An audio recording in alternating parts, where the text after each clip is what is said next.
Hello and welcome to the second episode of Frame and Reference.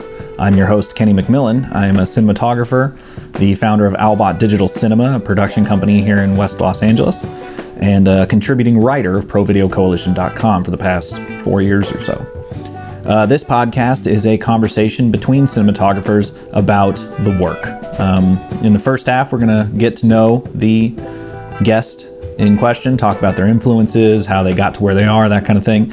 And then in the second half, we're going to talk about, the work that they're here to promote, because usually that's why you get an interview, is because they're there to promote something they've worked on, which should be the case, because then we get some case studies, right? So in this episode, we've got Josh Richards, the DP of Nomadland. We had a great conversation, a lot of fun. Great, lovely man, very nice. He talks about his time at NYU, his search for the sort of classic American landscape that Western films sort of sold us on. Some conversations he had with Roger Deakins briefly, you got to throw that at the head because everyone likes to know what Roger thinks. Sir Roger, sorry. And just a great, fun conversation. I think you'll thoroughly enjoy it, so let's let him speak for himself. I'm rambling at this point. So, without further ado, here is Josh Richards.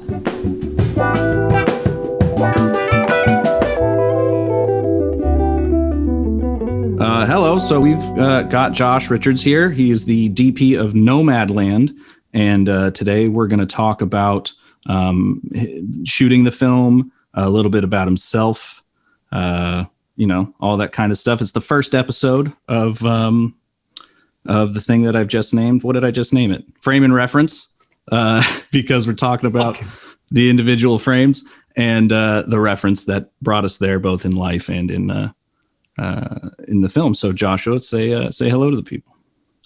Hey, Kenny, thanks for having me. Hello, everyone.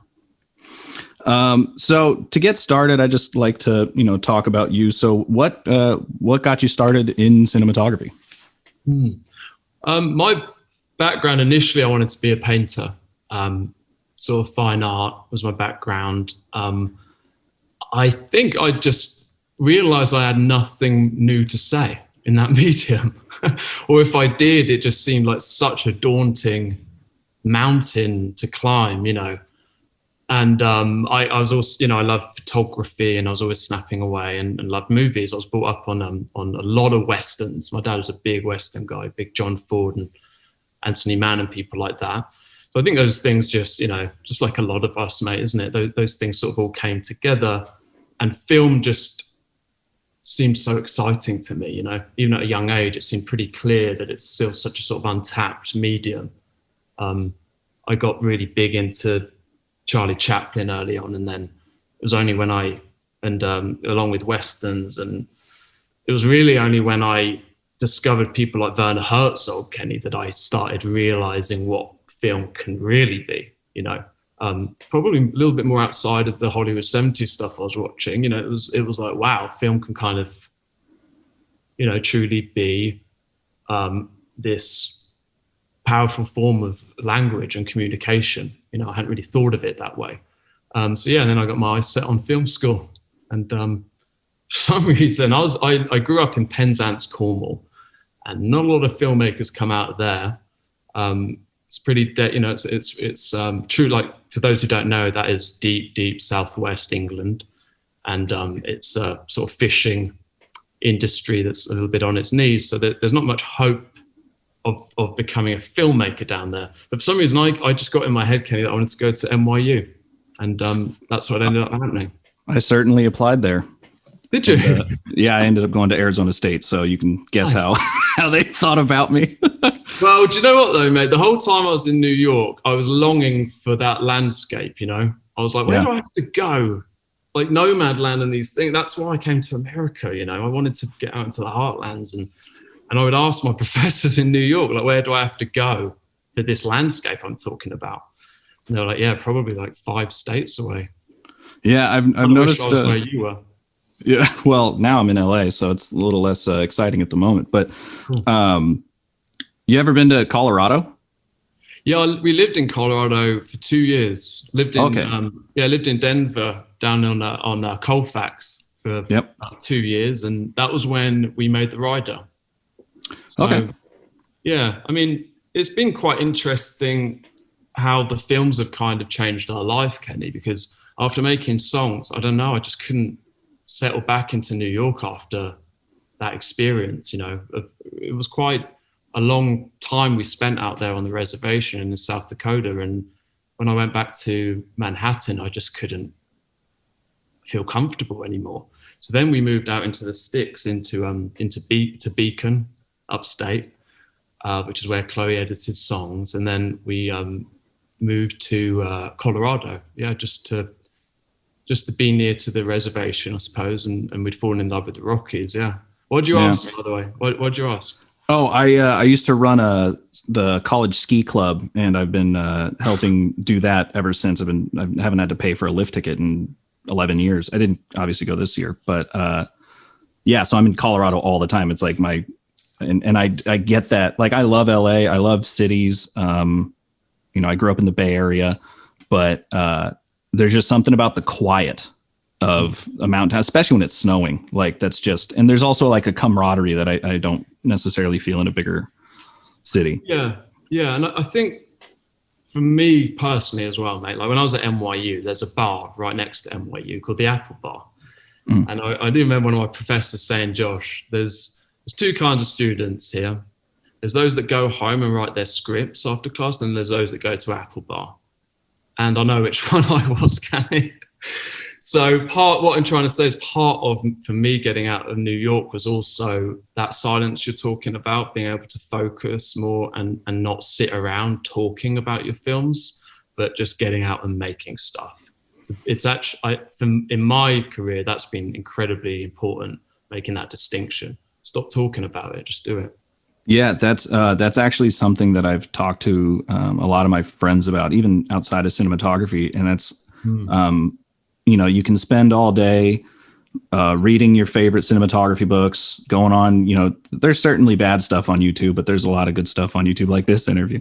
You can go on Roger Deakins forums all day, but you're not going to get that institutional knowledge from just doing it. Like, you can only prepare so much. Yeah. And I think from Chloe's point of view as a writer and director as well, she feels the same way. It really is like Kerouac said, man, you want to be a good writer, just write the shit out of it. Yeah. And so for people who don't know, Chloe Zhao is your collaborator, I suppose, at this point. Chloe is also, we're also a couple. I see. We're a partnership. And that I really have learned so much from as well, Kenny, man. I mean, the value of collaboration, of close collaboration like that, that's such a huge part of it as well, isn't it? Because I know so many talented DPs, and probably more talented ones than I, who just haven't really got the project yet. Sure. Do you know what I mean? You must know a lot of people too, mate. You can tell that there's so much great stuff out there visually, but if you don't get this, if the story doesn't come your way, or if you're not finding collaborators, it's tough. That was I reached out to the old internet to see what questions they would have for cinematographers if they had this opportunity. And a lot of them wanted to know about, like, literally just that, like, how do you find jobs? How does that even happen? Jobs don't grow on the jobby tree. Yeah. Well, film school had to be my route. I'm not sure I recommend it, but yeah, I know how that feels. I was in London, no doors opened for me. I just couldn't, I had a undergrad film degree in creative writing. So I read scripts for months for money. And that would actually be my advice to cinematographers. It might sound weird, but get really good at reading scripts. We're concerned with the language of cinema as much as anything else. We want to start there, don't we, Kenny? Not with the more cosmetic things of cinematography, that comes later. First and foremost is building that foundation of what is your language? How do you want to make movies? Maybe you're a DP that can, is a chameleon and can fit into every different project. I knew quite early on that I wasn't that. And so my advice, if for the way I thought of it when I was at film school was I need to come up with what my language is, and I need that to be recognizable to people. And because I want to be one of those DPs where they say, who'd be great for this is Josh Richards because of what he does, and that becomes recognized, and then they can bank on that. You know what I mean, Kenny? And I think that's quite valuable to people when they can see your fingerprint. I think that's huge. I've seen, especially these days, a lot of people will put out their reel, and their reel it'll be like, I can do commercials, short films, blah, blah, blah, blah, blah. And instead of really focusing on creating a look, they will show the project. Like, oh, look, I made this mistake. All of my work was in fashion for the most part, fashion and music videos. Yeah. And then I got one short film and I put that at the head of the reel. And I sent it to a guy who I had worked with who was impressed me. I've worked with a lot of British companies for some reason. Send it over to him. P&Co, the clothing company. Rings a bell, mate. Yeah, I mean, I've been here for 12 years, mate. So I'm pretty much American. Fair. Yeah. Welcome. But I sent it to a buddy of mine who lives in the UK, and he just sent back like, delete that first part. I was actually, you know what? I'm saying that backwards. I sent my reel to work for him, and he said that he sent me a reply. He said, we're going to use you. I want you to know that I shut off your reel in the first 5 seconds. And it was my wife who watched the whole thing and told me to turn around and call you. Oh, cool. And it was just because I put the thing that I thought, I was like, oh, like if I put this crappy clip of the short film I worked on, people will know I can work on short films. And it's if you have a defined look, people will want that for their project, whatever it may be. Yeah, exactly. But I mean, reels are tough though, aren't they, man? Especially when you're editing your own, and being kind of objective about it. And reels, I don't know if I ever made a successful one either, to be honest with you. I think what happens with those is the risk that happens to all of us as cinematographers, mate. And I do think it's getting too cosmetic about things. Sure. And the thing with that, as you know, with commercials and like that can make you money. But do you really want to be that? I mean, a client, the amount of times clients come up to me, Kenny, and said, can you make her look prettier? And I'll never get that part of my soul back again. Yeah. Yeah. You do have to make up your mind about, there's a lot of things, aren't there, to consider when deciding on your language and how you want to work. Yeah. Do you have I know you're saying you watched a lot of like Westerns and stuff, but is there like a specific look influence? Like for me, I'm not speaking as an individual here. Like I think everyone's enamored with the guy, but Fincher's cinematography, what he kind of imposes on his DPs, I've always thought was boring in a good way. Like it's always just so perfect. And then I found out, obviously how much work he's doing in post with split comps and deleting lights and boom holes and all this. But like that idea of start from perfect, I always thought was important in some way. Well, that's interesting, Kenny, because I'm probably the opposite school of that. As much as this is what's cool. Like at film school, I look at Fincher and I'm like, love it. The softness, there's a character to his films that I think is stunning.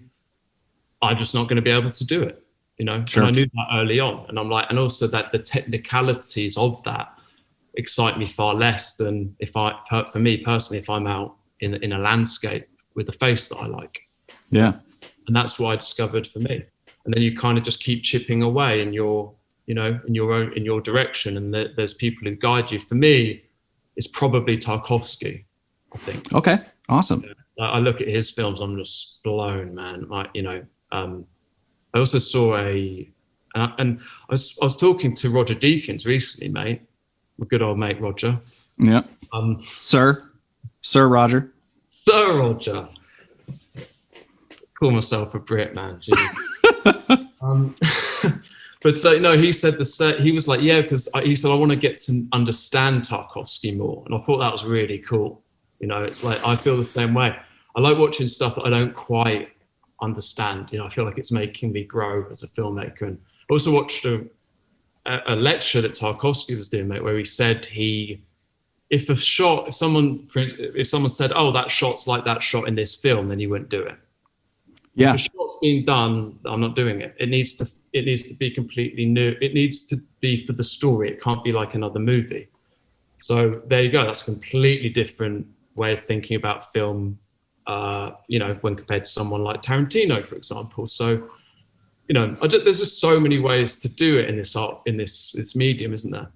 Yeah. Well, and that's the thing too, that I think, like I see a guitar back there. Are you a musician in any form? Oh, or you just have a guitar? Again, mate, Yeah.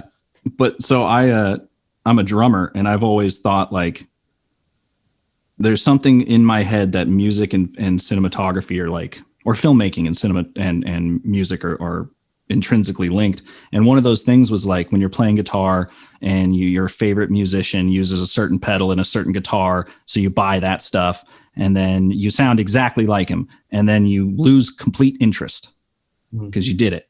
But then you kind of go back a little bit later when you've got your own thoughts and you're like, I don't actually like that pedal. I don't really.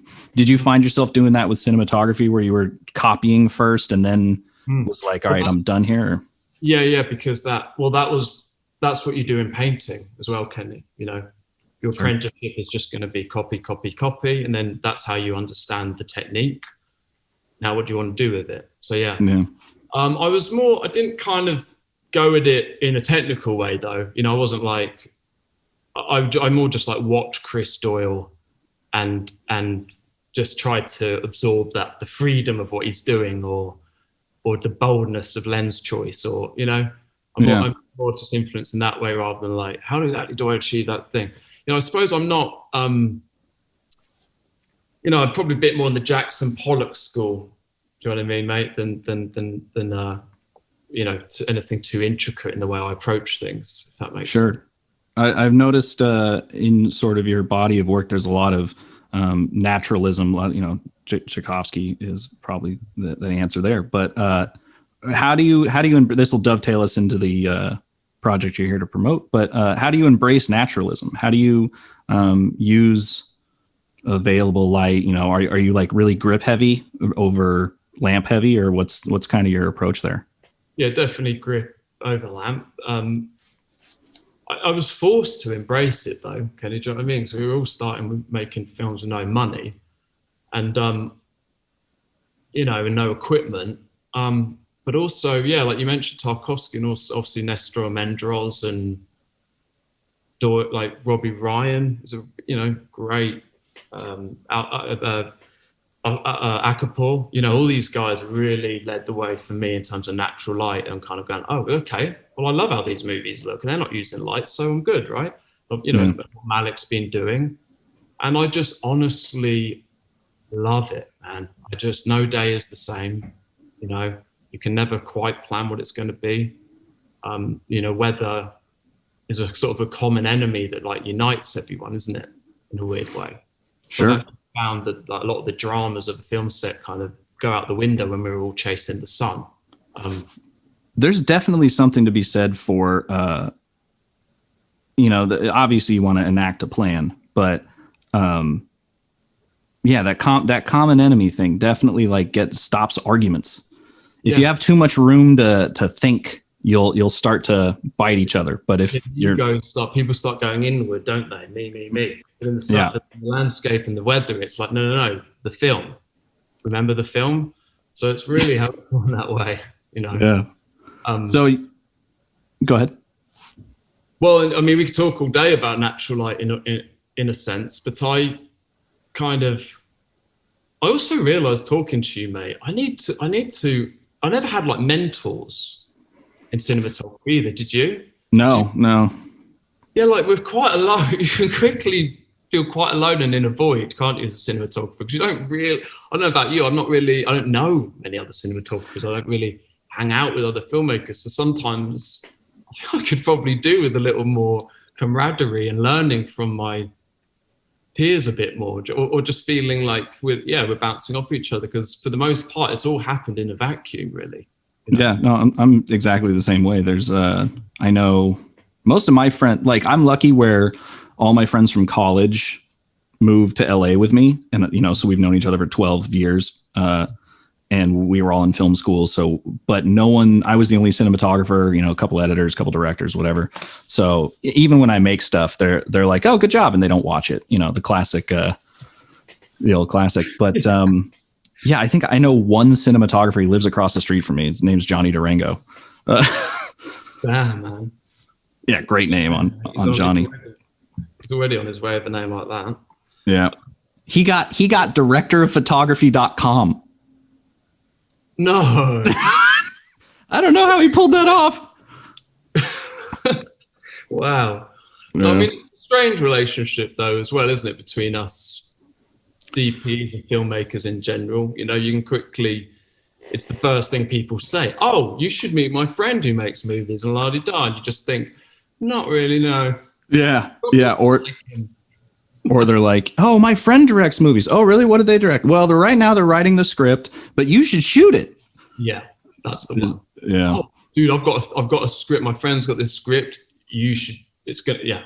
My buddy, you should really. It's great. He's really funny. Take it to your director friend who just won an Emmy.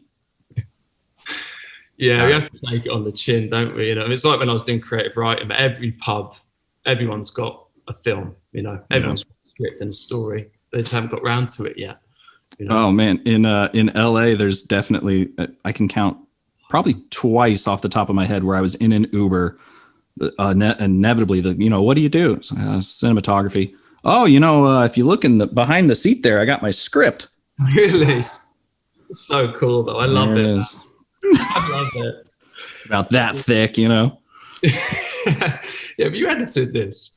Yeah. But I was going to say, so we can get to, instead of talking about other people. So talking about Nomadland, this is a story about Frances McDermott. What's going on in her life in the movie? Well, Fran plays a character called Fern, who is widowed and has also left her hometown of Empire, Nebraska, which has actually been discontinued. It was a sheetrock factory, which means in the middle of the desert, right by Burning Man. And believe it or not, once that factory shut down, that meant that was it for the town. And anyway, Fern leaves Empire and starts finding new purpose on the road across the American heartlands, meeting other nomads and bouncing off, other people on a journey and kind of learning that. I'll stop it there, mate. Fair. What? It sounds a little, maybe not dire, but a little more serious of a film, potentially. I hope it doesn't feel dire. I mean, it certainly deals with grief and loss, and it deals with being in a world that you don't belong in, that you don't feel you belong in anymore. However, I mean, our approach on it, mate, was that it feel like a spiritual experience somehow, or this sort of feeling of like, what Malik's been exploring in his films somewhat, that Fern discovers herself in this landscape, and so it does. Right. The book that it's based on by Jessica Bruder, Nomadland, I mean, it really is challenging our kind of societal norms in terms of like the way we live, the house, the mortgage that we get, these things. And then in America, sadly, we have this generation, sort of baby boomer generation, predominantly women, which is possibly even more troubling, who find themselves having worked their whole lives and their social security is nothing. They can't afford a house. They have no choice but to do what they're doing, which is to live a sort of transient lifestyle as a nomad. And that can sound dire and bleak, certainly. And I think we've seen that movie. What Chloe wanted to do was challenge the other thing. It's like, well, actually, perhaps there is another life to discover in those golden years of your life when you don't need those societal norms. Perhaps by letting go of them, there's a new kind of freedom and identity to be found. I mean, there's certainly these days a lot of people across the spectrum doing a lot of soul searching, so that's definitely an important message. How'd you go about designing the look for the film, just kind of overall? Were you playing kind of on principles that you had built over the years with the other films, or what was that like? Yeah, absolutely. There was definitely a common language that Chloe and I have developed together. Which is why I'm saying those collaborations become so valuable, because so much of the work's been done, and it's unspoken. So it was kind of amazing. Like thinking back, our conversations, I would just say, I was thinking the camera could move more with Fern in this film. Chloe, what do you think? She was like, yeah, great, do it. And she just sort of trusts me to run with that. Obviously, I'm never going to do anything that she hasn't first kind of come up with, but I just know what she likes, mate. Do you know what I mean? So Totally. the suggestion, it's never treading on anyone's toes, because I'm starting with what would Chloe want, and it's and the groundwork's been done in terms of working with non-actors as well. Because there's a bunch of those in this film, right? Sorry? There's a bunch of non-actors in the film. Yeah, like all our nomads are, first-time actors and never been in front of the camera for the most part. And so, that changes everything, Kenny, doesn't it? That's when, as cinematographers, you put the tools aside and you think about the approach. So with this being the most important thing, with this being these lived-in, true-to-life, I wouldn't even call them performances sometimes. It's like people are literally sharing their stories with us on camera. And it's like, are you really going to stick a silk in front of their face and blast them with it's like, no, you're not going to do any of those things, obviously. I mean, it's enough that the camera's observing them. That's it. That's all you get. And so that changes everything. You really work backwards from that point. Yeah. So it was like a hybrid documentary almost. Certainly, mate. Yes. Yeah. Nomadland, I guess they would term that sort of hybrid. Chloe and I run out of ways of describing it in a way, mate, because honestly, I don't see that much difference with when I've done documentary work. In fact, if you think a documentary is more true than, most documentaries, mate, are no more true than the most elaborate fiction. They are edited, they are shot, observed, people are acting a certain way because the camera's there. The filmmaker has a point they want to make. So, it's structured in a way to make you, what's the difference?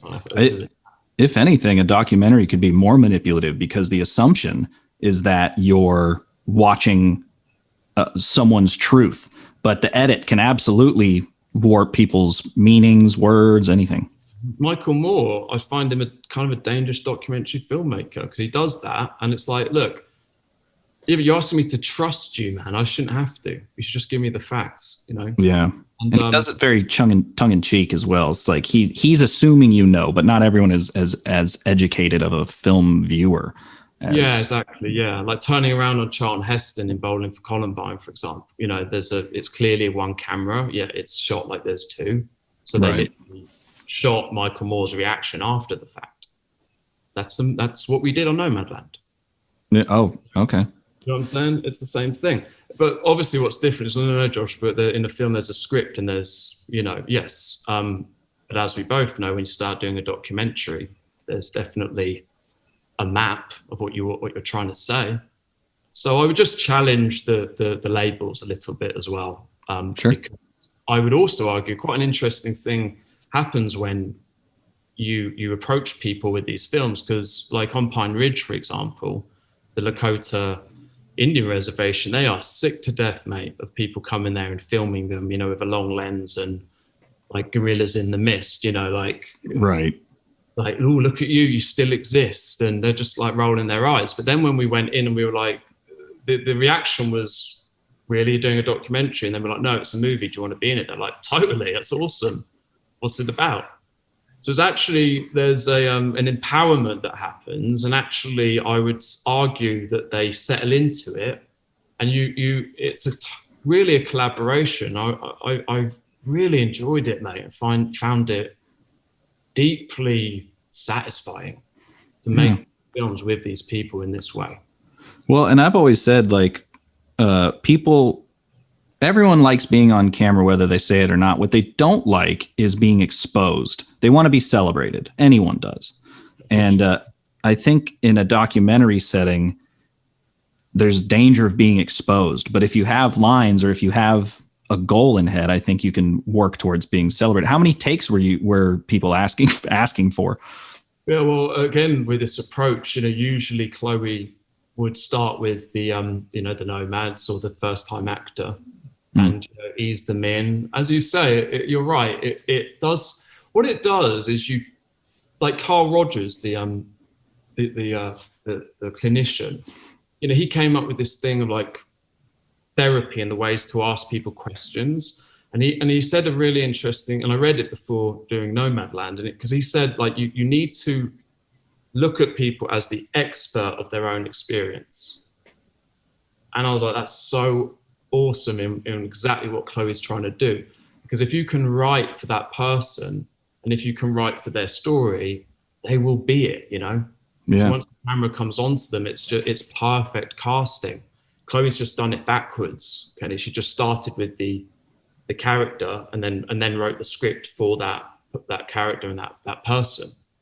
Yeah. So say again? That's what makes it possible. You can't do this and then try to get Swanky to act a certain way. That's unfair on Swanky. She's never pretended to be an actor. She said she was going to bring Swanky. And so, yes, it does empower, it does celebrate her. In fact, that's what Nomadland is meant to be, in my opinion, mate. That's certainly what I was thinking behind the camera, is that we're celebrating this country, Yeah. How did the project influence your gear choices? Were you just going with what you were familiar with, or what was that like? Well, I approached it almost like three different films in a way that were kind of folding into each other. There is this documentary element to it, certainly in terms of totally spontaneous things that are happening. But Chloe has created a kind of parameters around that for us to work in. Does that make sense? Like it's an organized chaos, if you know what I mean. Sure. And then there are straight up scripted scenes between Fran and David Stratham. Now you have two actors, but now it needs to look as spontaneous as the other stuff, though. It needs to feel like the same movie, doesn't it? Yeah. And then there was this kind of movement through the landscape. That the challenge there, mate, was it just can't feel like a travel log. It can't feel like postcards. It's like, how do you make it emotional, right? So in terms of equipment, those three different things required different equipment for the movement. I went with the Ronin 2. I don't know if you've used it. Yeah. Yeah, and I was liberated, mate. I don't know what they're going to come out with next, but thank goodness they figured it out, because it was great on Nomadland. I had it ready the whole time with the Mini and a mirror just on the cart. So at any one time, there was two cameras for me to just grab in whatever situation. Do you know what I mean? So it was a really rigid language as well that Chloe and I came up with. So with one word, I'm like, okay, it's on the Ronin, go, So Gotcha. Very nimble and very quick way of working that made those sort of magic hour hustles possible. Yeah, because you were shooting a lot at Magic Hour, right? We did, mate, yes. Again, it was always just discussing emotion and where's Fran in the story and what, and I was influenced by those Hudson Valley River school painters like Beardstad and people, it's the sublime American landscape, the mountains and the ethereal glow in the distance. And it feels like the sun's leaving us behind. There's this decay in the foreground, like a fallen tree or a dead buffalo or something. And you just feel like, yeah, that's the journey west. Like, so that influenced it, And then Sure.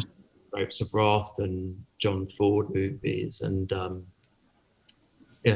and we watched Happy Together on set. Actually, we did a little screening of Happy Together, which was cool, Kenny. It was just the crew. It was like, guys, let's just encourage each other to be as creative and free on this as possible. Because look how cool this fucking movie is. Yeah. What was your lens choice? So we shot Zeiss Ultra Primes, which, that was just from Chloe falling in love with them on the rider. It wasn't really a question. And keeping it very limited, 32, 16, 25 or an 18. But, it's really three lenses. How important, this is a loaded question because I definitely have an opinion. How important is staying to 3 lenses over having a full kit of zooms or an 8 lens kit or having any option you want? Well, I'm sure we agree, mate, that these limitations are what's going to create the language and look at the film, first and foremost. They create anchors in the story as well. That, when we lead you, there's so many different landscapes in this film, Kenny. That was, as I saw it at the beginning, maybe I was wrong, but that I thought was my biggest challenge, was how to anchor the audience in these places. And I think the lens choice really helps with that as well. Yeah. And too many options is a danger to any artist, I think, isn't it? Yeah. But nevertheless, it's still the hardest thing to do, I think. Keep it simple. Well, and I think too, the more work you do, the more easily you can think of a lens and just like stand in an area and go, yeah, I know what this will look like on a 23 or 32 or whatever. The most important thing to us was, as people like Deakins have talked about forever, but it was keeping things wide and close, inside the action, very much personal. Yeah, intimacy, and getting almost as close to people as. I don't know what you think about this though, mate, but the way I approach cinematography as well, I'm trying to communicate the way I see the world. Yeah. So when I hold my fist, I can see, here's my periphery, right? It's actually pretty wide angle. When do you ever really see anything on a zoom lens? Yeah, no, I'm definitely of the mind that like I've shot almost everything in my career between 18 and 35. Okay, cool. Well, I'll hit a 50 for an insert. Yeah, a macro insert. Yeah. Okay, cool. We're on the same page, mate. And I would argue, because it was cool, I asked Deakins when he watched Fargo now, would he change anything about it? What would he do differently? And one of the things that came up was that he might be a bit wider with things. And then we went into a conversation about what like trends of cinematography and what it means, like more modern cinematography. Do you know what I mean, mate? And I do think, when we look to films like The Revenant, and we look to some of these bolder choices in cinematography, it seems more geared towards immersiveness, doesn't it? And like this empathy machine, as people describe cinema. And so I'm on board with that, man. And I actually, I watch a lot of like real world gaming stuff. I don't know about you. I'm not a gamer, but I watch it. That's what cinema's up against, in my opinion. If kids are playing that kind of, it is beautiful what they're doing now, isn't it? I stopped playing computer games after GoldenEye on the N64 because I was an addict. But sure, what they're doing now visually is so exciting, I think. What? And on those streams, the production value is really high. Like I've been producing a couple live streams for some friends, and not like gaming, but like live like this. And you really got to like up the like my Photoshop skills have been put to the test, man. Like you got to put cool designs. That stuff. Well, I mean that the way these back to Zelda and things like that, just the way you're. Oh, just the games themselves. Yeah, the games themselves, the visual language of the game, this immersiveness of a world that you just walk around in. And that's literally the point of the game. Yeah, there's a couple good, like a lot of film. Let's see, Last of Us 2, God of War. There's a handful of games that like reach out to cinematographers and go like, we're going to put the digital camera in your hands, the iPad, and you film this scene. Like God of War is played as a one take. Really? The whole movie. Or the whole game. And really? See, dude, to me, that's the vanguard. Like if we're talking visually. Yeah, I mean? It's stunning. It won a ton of awards. But getting back to your project, I see the problem I've noticed with talking with other filmmakers, other cinematographers, is we never want to talk about what we did. It's always like, what's the cool thing that I just saw? One thing I'm trying to do on the podcast is ask each cinematographer to highlight one of their favorite shots and highlight something that was particularly difficult, so you can walk us through the problem solving. So whichever one you'd like to start with, the floor is yours. If you can think that quickly. Well, a difficult, you know, what's hard about these questions, mate, is I feel like I'm drawing attention to my blunders. Not necessarily your blunders, just something that particularly was a challenge that you were able to overcome. Not necessarily if it was like a bad shot or anything, but Okay, well, it's a good lesson because there was a shot towards the end of the movie that I just knew was a dolly shot, and but I opted not to take a dolly because I just knew I'd never use it other than just maybe this last thing, right? And I got to the shot and I was like, it's a dolly shot. I said it was. How am I ever going to be able to do this shot with the Ronin? Chloe's like, you can do it. Anyway, I did the shot and it's, I can barely look at it now, but it's okay. It's okay. And the stabilization's a great thing, isn't it? yeah. Would you say that speaks to, because I definitely know this happens to me, that you should go with your gut 9 times out of 10? Like that flow state? I just made the decision. It probably would have meant a bigger truck. Do you know what I'm saying? It was like, okay, so it's the Ronin or it's the bringing the dolly or keeping things super tight. And I went for the latter. I think it was the right decision. Actually, I do. That was the spirit of it. Kenny, if you keep adding things like that before you know it, you haven't stripped things down at all. Why don't you just throw a few HMIs on there as well? I mean, and now you've got a truck full of lights and you might end up using them, which I don't want. So, it was, I wanted to really limit my resources, So. Sure. No, I believe in that. So same question on the other side, favorite shot in the film, something that really excited you?